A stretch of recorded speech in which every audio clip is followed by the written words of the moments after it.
Oi, amigas e amigos, tudo bem com vocês? Muito bom dia, boa tarde, boa noite, né? Não sei que horas que vocês vão assistir a esse vídeo. Estou chegando com mais um conteúdo aqui no meu canal no YouTube. Para quem não me conhece, eu sou o Almeno Campos, jornalista esportivo daqui do Rio de Janeiro.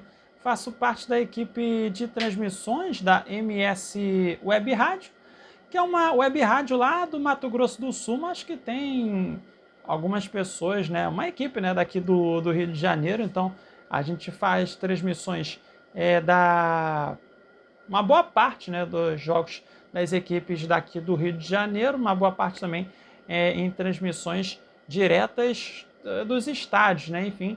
Mas nesta terça-feira eu acompanhei daqui da minha casa mesmo a vitória da seleção brasileira por 4-0 em cima do Peru. Jogo que aconteceu lá no estádio Mané Garrincha, em Brasília, pela 10ª rodada das eliminatórias para a Copa do Mundo de 2026. Então já convido você a deixar o like no vídeo, se inscrever no canal, ativar o sininho das notificações, pois quando for postado um vídeo ou um short, que é aquele vídeo mais curto, você vai receber a notificação aí no seu smartphone, no seu celular, enfim. E claro, compartilhe esse vídeo com todo mundo também, tá? Até mesmo para aquela pessoa que você não gosta, que você detesta, que você odeia, não tem nenhum problema.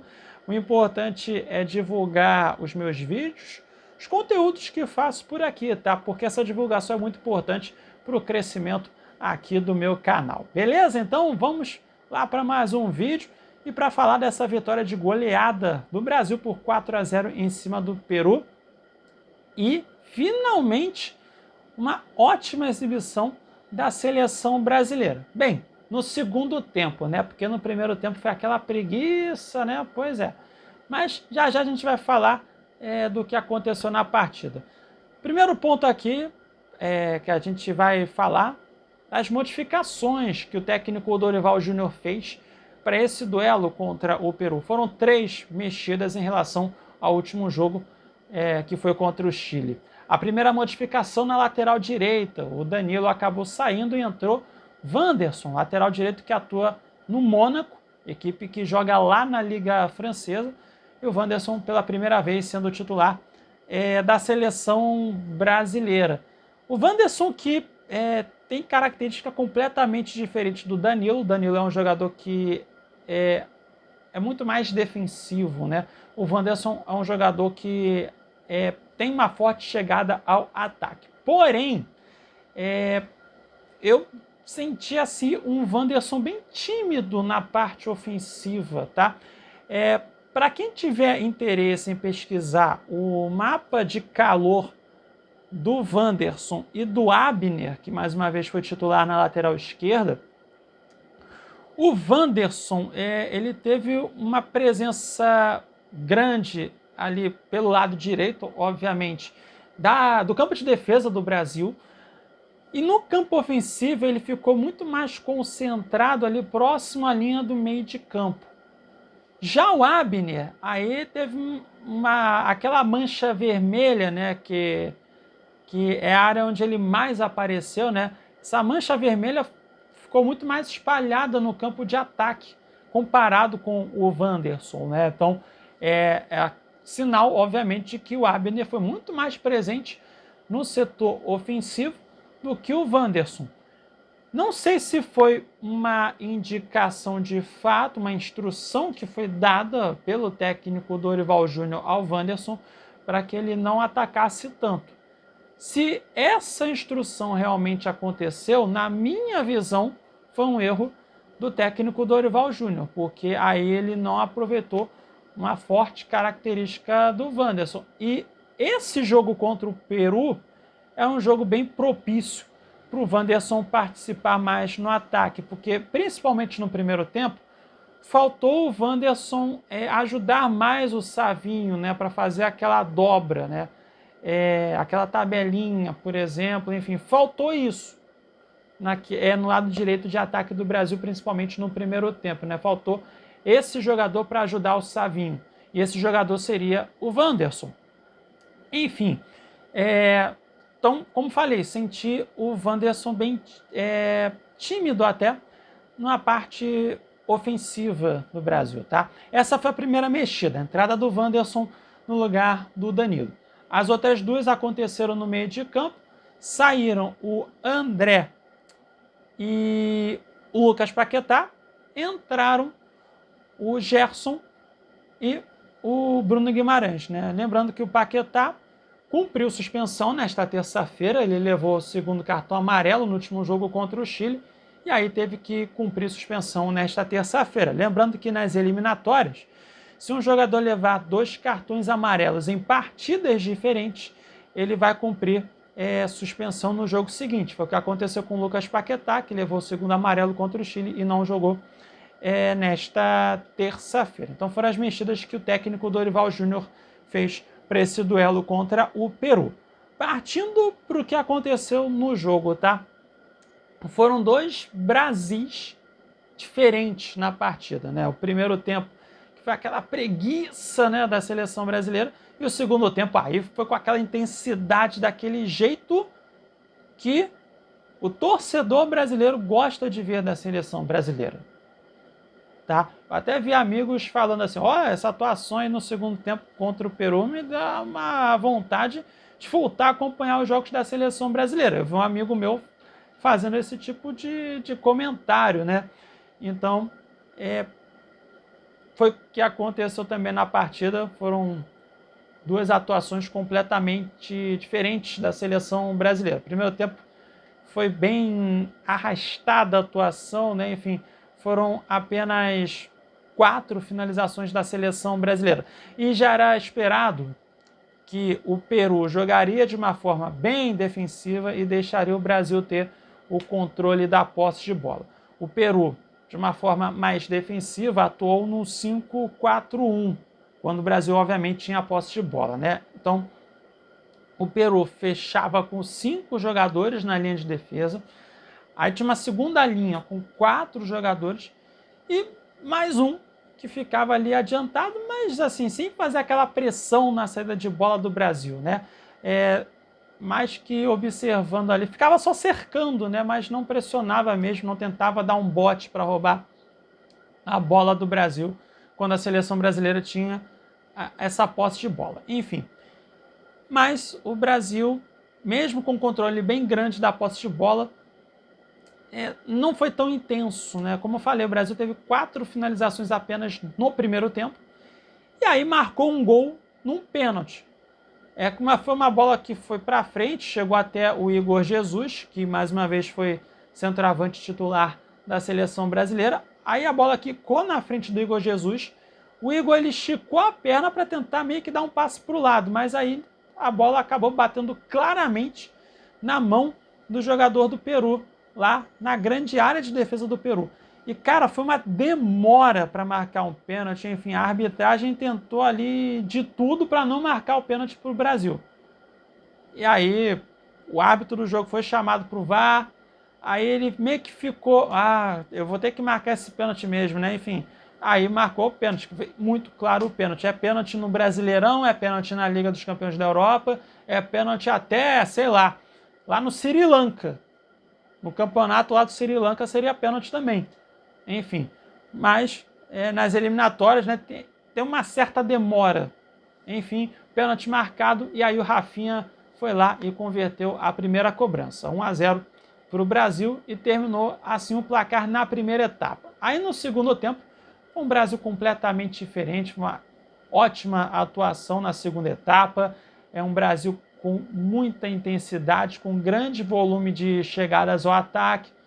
A quantidade de finalizações foi bem maior também. E aí acabou marcando mais 3 gols. Né? O segundo gol da seleção brasileira na partida foi de pênalti também.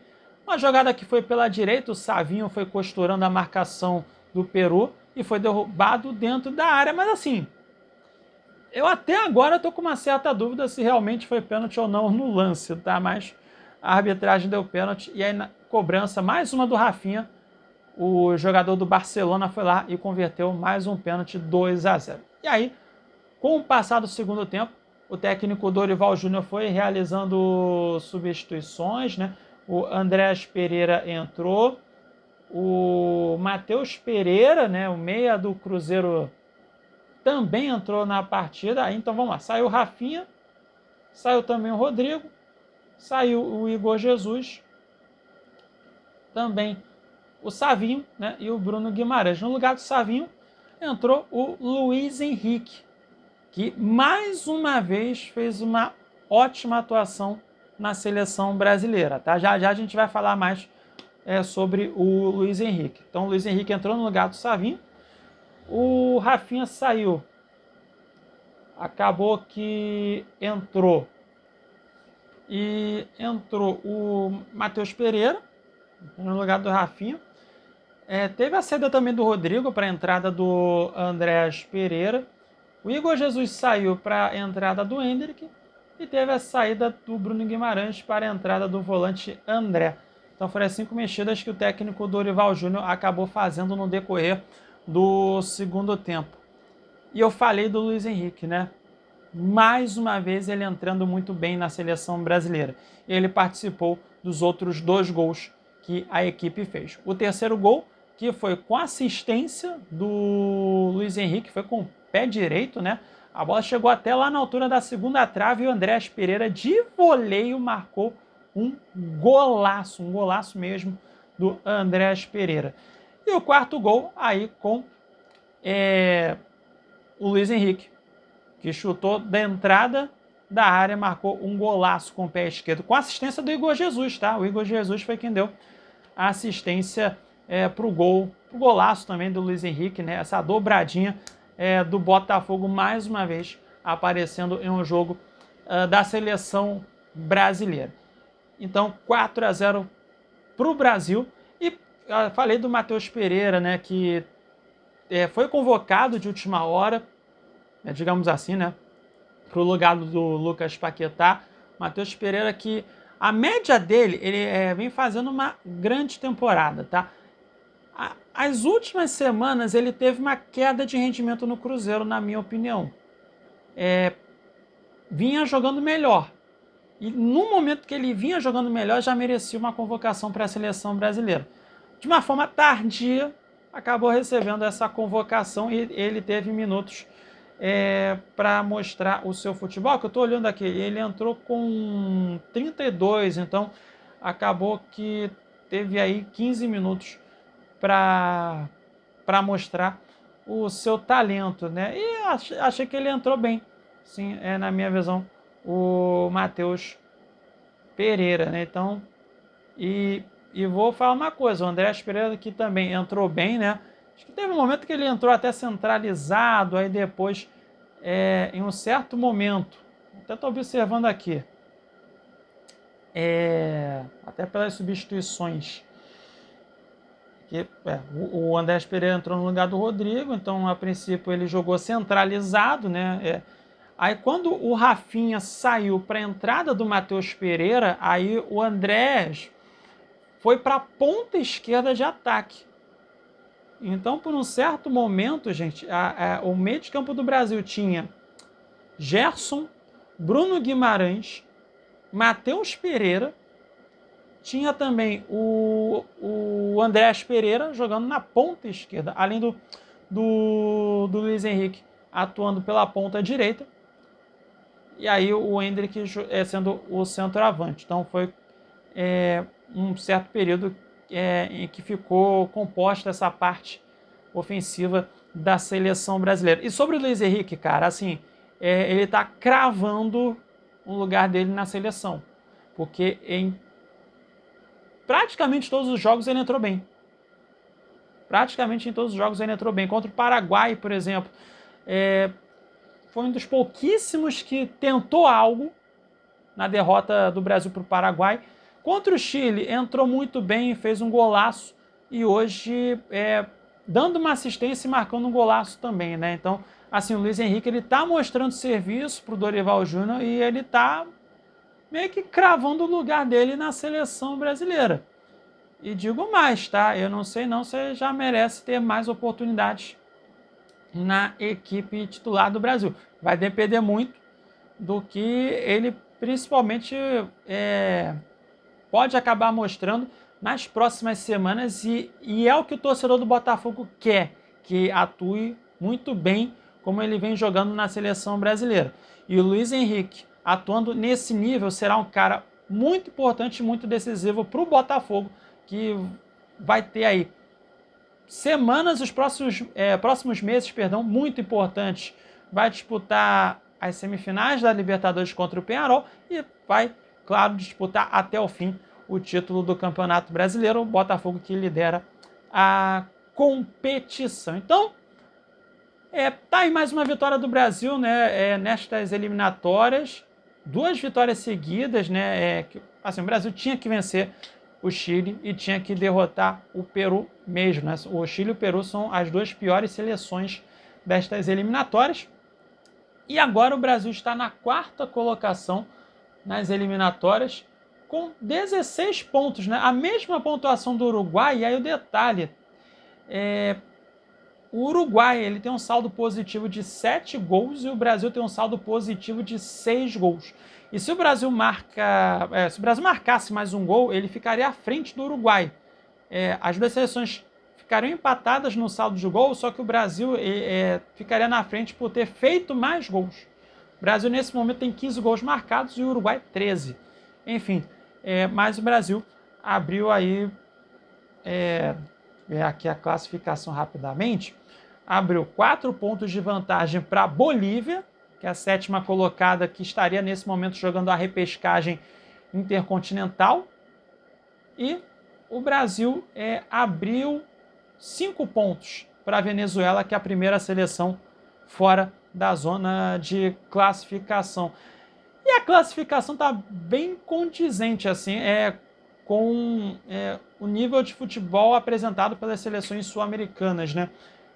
A Argentina e a Colômbia são as melhores seleções nesse momento aqui na América do Sul. E para mim, a Argentina e a Colômbia já estão classificadas para a Copa do Mundo. A Argentina com 22 pontos lidera, a Colômbia em segundo com 19. As 2 seleções já estão na próxima Copa do Mundo. E o restante, cara, assim, tá na mesma prateleira, cara. E o Uruguai teve uma queda de rendimento. E muito por conta do Luizito Soares, que deu declarações, né, falando que o relacionamento do técnico Marcelo Bielsa com os jogadores do Uruguai não é um bom relacionamento. Enfim, acabou que divulgou isso para o mundo todo, né? Essa situação. Então, desde então, o Uruguai não jogou bem, perdeu para o Peru. Gente, o Uruguai na última sexta-feira perdeu para o Peru. Pois é, e acabou que empatou em casa contra a equipe do Equador nesta terça-feira. Então o Uruguai está tendo essa queda de rendimento. Então, assim, a Argentina e a Colômbia numa prateleira acima e as outras seleções nas prateleiras abaixo. Está bem condizente mesmo, enfim, mas o Brasil conseguiu conquistar essas 2 vitórias muito importantes. Então, a próxima data FIFA daqui a um mês. Teremos 2 rodadas de eliminatórias em novembro. O Brasil vai voltar a campo no dia 14 de novembro contra a Venezuela, 6 horas da noite no horário de Brasília, lá na Venezuela.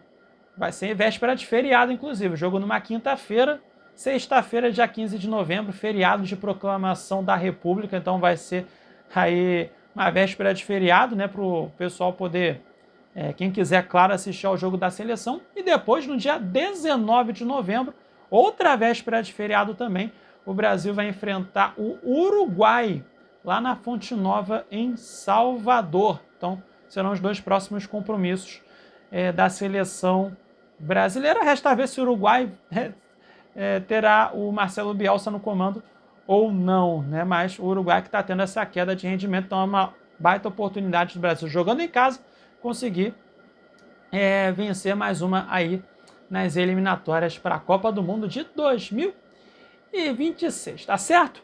Então fica por aqui mais um vídeo. O que você achou da atuação da seleção, hein? Deixa aí nos comentários. Se você ficou comigo até aqui no final também, muito obrigado pela sua audiência, né? Deixa aquele like, se inscreva no canal, ative o sininho das notificações, compartilhe esse vídeo com todo mundo, tá? E Em breve volto com mais um vídeo, ó, e próximos dias que serão bem intensos.